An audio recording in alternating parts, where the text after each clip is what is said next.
दोस्तों, हमारे आज का जो पॉडकास्ट है उसका विषय है सुंदर जीवन यात्रा की तैयारी। तो चलते हैं हमारे पॉडकास्ट की तरफ। ये पॉडकास्ट जो है कहानी की तरह है और मेरे ख्याल से आप सबको बहुत अच्छा लगेगा। पत्नी पद्मा अपने पति की तरफ देख रही है कि वो काफी देर से कुछ सोच रहे हैं और सोच विचार में गुम है। वो अपने पति कमल की तरफ देखते हुए कहती है, क्या सोच रहे हैं? मुझे नहीं बताएंगे? पति कमल, अरे तुम्हें नहीं बताऊंगा तो किसको बताऊंगा? तो मेरी पत्नी हो, अर्धांगिनी हो, जीवन संगिनी हो, तुमसे मैंने अपने मन की कभी कोई बात छुपाई है क्या? हर बात कही है। यहाँ तक कि कुछ बातें ऐसी भी हैं जिन्हें सुनकर तुम मुझ पर क्रोधित भी हो गई हो और तुमने मुझ पर चिल्लाया भी है, लेकिन मैंने वो बातें कभी तुमसे छुपाई नहीं। पद्मा, अब इतनी भूमिका आप मत बांधा करो। जो बात कहना चाहते हो जरा सीधे सीधे कह दो तो अच्छा रहेगा। पति, कह तो दूंगा, लेकिन मैं सोच रहा हूं कि क्यों ना हम लोग चाय पीते हुए और तुम्हारे बनाए हुए बिस्किट खाते हुए चाय पिए तो कैसा रहेगा? पत्नी पद्मा, अच्छा रहेगा, क्यों नहीं? चलो फिर किचन में मेरा हाथ बटाओ।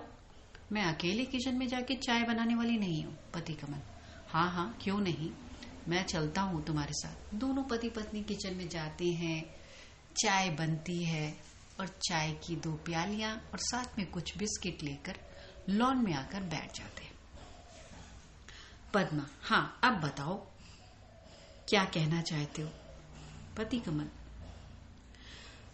मैं सोच रहा था कि तुम्हें याद है ना मेरे कुछ मित्र जिनमें अमरनाथ जी, हाँ जिनकी अचानक मौत हो गई थी। पद्मा कहती है।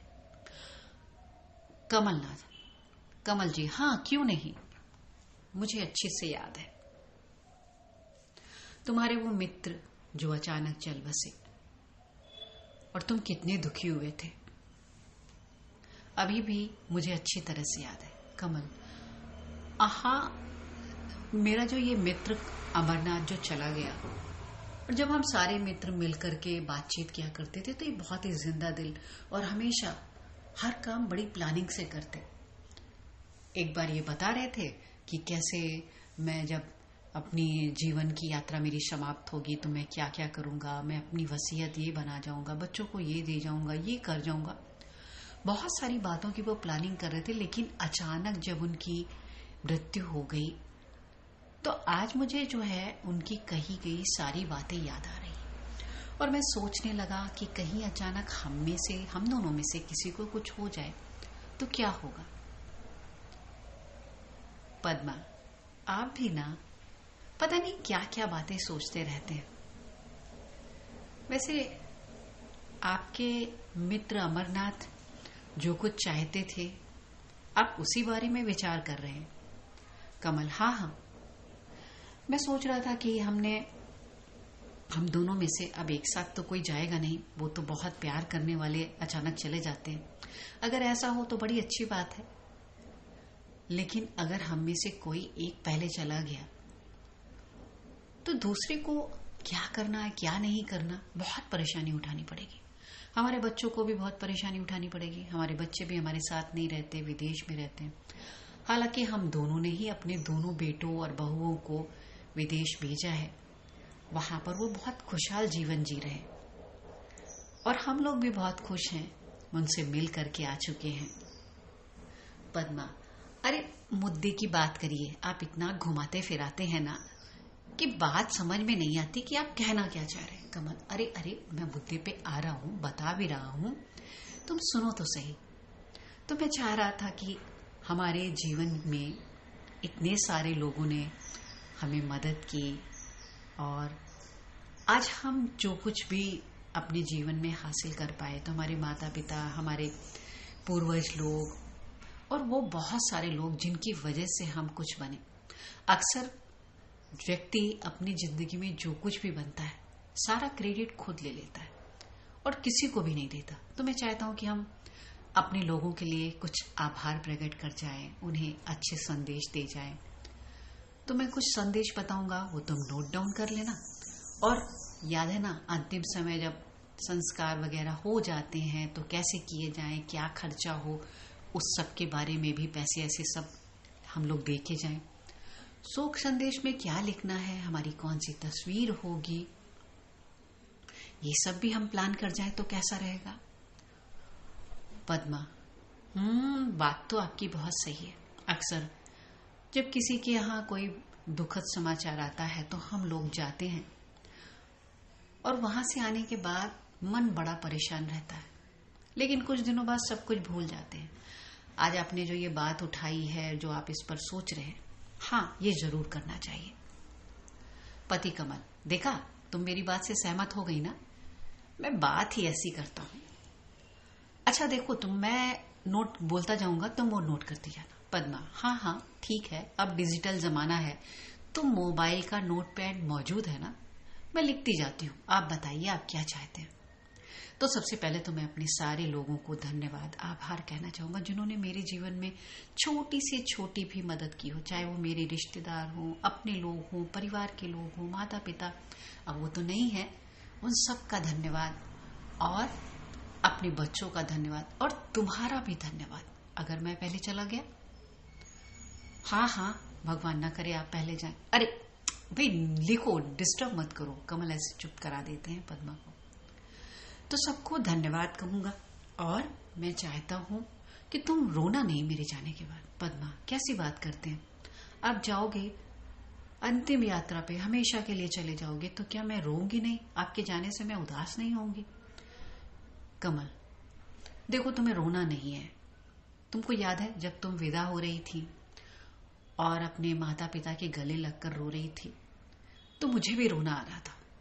मैंने तुम्हें अपना रुमाल निकाल कर पकड़ाया था, याद है? और मेरे सारे मित्र हंस रहे थे, और मेरा तो मन कर रहा था कि मैं तुमसे कहूं कि तुम अभी यहीं रुक जाओ, जब तुम्हारा मन करे तब आ जाना। मैंने जब अपने दोस्तों को ये बात बताई तो मेरे दोस्त हंसने लगे और कहने लगे, चुप करो, अगर अपनी पत्नी को अपने साथ विदा करा के नहीं ले जाओगे तो ये अपशगुन होगा, लोग कहेंगे कि लगता तुम्हें पत्नी पसंद नहीं है। और फिर मैं अपने आंसू को रोक चुका, और रोकने के बाद फिर मैंने चुपचाप रहा और तुम्हें चुपके से अपना रुमाल पकड़ाया था। पद्मा हंसते हुए कहती, हाँ हाँ मुझे अच्छे से याद है, आपने जब धीरे से मुझे रुमाल पकड़ाया तो आसपास खड़ी हुई औरतें कह रही थी, देखो देखो कितना प्यार करता है, कितना ख्याल रख रहा है, हमारी बेटी तो खुश रहेगी। और मेरे दोस्त हम लोगों को देख करके चुपके चुपके हंस रहे थे। तो मैं चाहता हूं कि तुम रो नहीं, और उसके बाद ये सारे संदेश लिख लो, और अच्छे से ये वाली जो फोटो है ना, ये जो मैं तुम्हें भेज रहा हूं ना, ये वाली फोटो ही लगाना, इसमें मैं कितना हैंडसम लग रहा हूं। और अपनी जो तुम्हारी फोटो होगी ना, वो तुम बताओ क्या लगाओ। पद्मा, अब जब आप सब कुछ डिसाइड कर रहे हो तो आपकी बातें मुझे सारी सही लग रही हैं, आप मेरे लिए भी डिसाइड कर दो, और आप बताओ कौन सी फोटो अच्छी लगेगी। कमल कहते, यार ये तुम्हारी बात बिल्कुल सही नहीं लगती, तुम हर काम मेरे ऊपर थोप देती हो। लेकिन ठीक है, मैं तुम्हारी पसंद नापसंद बहुत अच्छे से जानता हूं, तभी तो हम दोनों का साथ हमेशा प्यारा रहता है। कभी कभार झगड़े भी होते हैं, तो मैं तुम्हें मना लेता हूं, तुम मुझे मना लेती हो। पद्मा, हाँ हाँ, जब जानते हैं तो बताइए कौन सी फोटो मेरी डिसाइड की है। पति कमल कहते हैं, देखो ये फोटो कैसी रहेगी? अरे ये तो बहुत अच्छी है, तुम्हारी ये फोटो ना मुझे इतनी पसंद है कि इससे तो मैं दोबारा तिबारा भी शादी कर सकता हूँ। पद्मा कहती है, नहीं नहीं, दोबारा तिबारा नहीं, एक बार ही काफी है, अगले जन्म की बात है, अगले जन्म में। दोनों हंस पड़ते हैं। कमल कहते हैं, तो ठीक है, फिर ये तस्वीरें फाइनल रहेगी, और हम लोगों ने वसीयत तो वैसे ही बना दी है, बेटे बहुओं को क्या देना है वो सब भी हमने पहले ही डिसाइड कर लिया है। पद्मा कहती है, कुछ दान पुण्य? पति कमल कहते, अरे वो तो तुम हर दिन करती रहती हो, तुम्हारे नेक कार्य, मंदिरों में दान करना, अनाथ आश्रम में देना, जहां भी तुम्हें जरूरत होती है, तुम मुझसे सलाह कहाँ लेती हो, तुम तो जो करना चाहती हो कर देती हो। पद्मा कहती, अब देखो मैं अगर आपसे पूछूंगी इससे अच्छा है, क्योंकि मैं जो पुण्य करूंगी उसका फल आपको भी तो मिलेगा। पति कमल, हाँ हाँ क्यों नहीं, बिल्कुल मुझे भी मिलता है, इसीलिए तो मैं कह रहा हूं। दोनों लोग उन सारी बातों को करके सब चीजें फाइनल कर लेते हैं और उसके बाद ये डिसाइड करते हैं कि अब इस कार्य पर लग जाना चाहिए। कुछ महीनों तक वो लोग इस पूरे कार्यक्रम को करने में लग जाते हैं और सब कुछ प्लानिंग हो जाती है। सारा कुछ अरेंजमेंट कर दिया जाता है कि कोई भी पहले जाएगा तो दूसरा ये जिम्मेदारी सब अच्छे से संभालेगा और क्या कुछ करना है वो दोनों एक दूसरे को नोट शेयर कर लेते हैं। कहते हैं कि भाई बेटों को भी हम बता देंगे बाद में। इस तरीके से जो भी उनकी बातें इनके मित्र लोग या जान पहचान वाले लोग जब सुनते हैं तो हंसते हैं और कहते हैं, अरे आप लोग इतना क्यों चिंता करते हो, आपने तो अपने बच्चों को इतने अच्छे संस्कार दिए हैं, सब कुछ सिखाया। कमल कहते हैं, हाँ हमने अपने बेटों को सब कुछ सिखाया है। छोटा बेटा तो जाने वाला भी नहीं था लेकिन मैंने ही उसे भेजा क्योंकि उसको वहां पे बहुत अच्छा पैकेज मिल रहा था। अब दिवाली पर सब आ रहे हैं, इस बार उनको ये सारी बातें अगर समझा देंगे तो बहुत अच्छा रहेगा। और दिवाली का त्योहार आता है, बेटे पोते पोतियां सब आते हैं, बहुत धूमधाम से त्योहार मनाया जाता है। बेटे बहुओं को दोनों मिलकर बहुत अच्छे अच्छे तोहफे देते हैं। बेटे बहू भी विदेश से बहुत सारे उपहार अपने माता पिता के लिए लेके आए। अब दिवाली समाप्त हो जाती है। दिवाली समाप्त होने के बाद पत्नी पद्मा जैसे ही अपने पति कुछ सुबह सुबह उठाने जाती है और जब उठाने जाती है तो देखती है कि कमल उठे ही नहीं। वो उठ ही नहीं रहे। वो समझ जाती है कि कमल उन सबको छोड़कर जा रहे हैं या चले गए, ऐसा उन्हें आभास हो जाता है। कुछ सेकंड के लिए तो उनकी आंखें नम होती हैं लेकिन उन्हें कमल के कहे हुए सारे वाक्य याद आ जाते हैं, सारी बातें याद आ जाती हैं। वो अपने बेटे बहुओं को कहती हैं, तुम लोगों को भी जाना रद्द करना पड़ेगा क्योंकि तुम्हारे पापा हम सबको छोड़कर चले गए। और फिर उसके बाद सब लोग कमल जी का उनके बताए अनुसार उनका दाह संस्कार करते हैं। सब कुछ करने के पश्चात बेटे कहते हैं कि माँ अब आप हमारे साथ ही विदेश में रहना। कहती है, नहीं अभी तो मैं यहीं रुकूंगी, अकेले रहकर मैं भी यहाँ क्या करूंगी, तुम लोगों के साथ ही चलूंगी। लेकिन यहाँ का घर बेचना, यहाँ की फॉर्मेलिटीज जो कुछ मुझे करनी है वो मुझे करनी होगी जैसा कि मुझे कमल ने कहा था। छोटा बेटा अपनी पत्नी और बच्चों को भेज देता है, वो यहीं रुक जाता है और माँ के काम में हाथ बटाता है। कुछ महीनों बाद छोटा बेटा और माँ विदेश के लिए रवाना हो जाते हैं और कुछ सालों तक पद्मा जी यूएस में रहती हैं, अपने नाती पोतों के साथ खूब घूमती फिरती हैं और आनंद उठाती हैं। फिर एक दिन वो भी अपनी अंतिम यात्रा पर निकल पड़ती है। दोनों बेटे उनके कहे अनुसार ही उनके दाह संस्कार को करते हैं। आज पद्मा जी को गए हुए बहुत समय हो गया है और बेटे बहू खुशहाल जीवन जी रहे हैं। तो दोस्तों, आपको ये पॉडकास्ट कैसा लगा? पद्मा जी ने और कमल जी ने भारत में अपने अनाथ आश्रम जो खुलवाए थे वो आज भी चल रहे हैं। बेटे बहू उनकी देखभाल करते हैं और जो चैरिटी बना करके गए हैं वो सब भी चल रही है।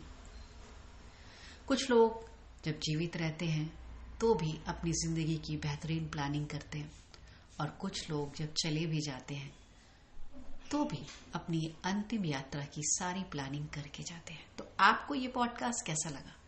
अच्छा लगा है लाइक करें, शेयर करें, सब्सक्राइब करें। अच्छा, पॉडकास्ट बहुत लंबा है, इसे रिकॉर्ड करने में कई बार छोटी मोटी मिस्टेक्स हो जाती हैं तो क्षमा कीजिएगा। मैं उपासना मिश्रा कुछ सोचे और बोले से अगर ये पॉडकास्ट आपके दिल को छुआ है, आपको अच्छा लगा है तो आप इसे शेयर करें, लाइक करें, सब्सक्राइब करें।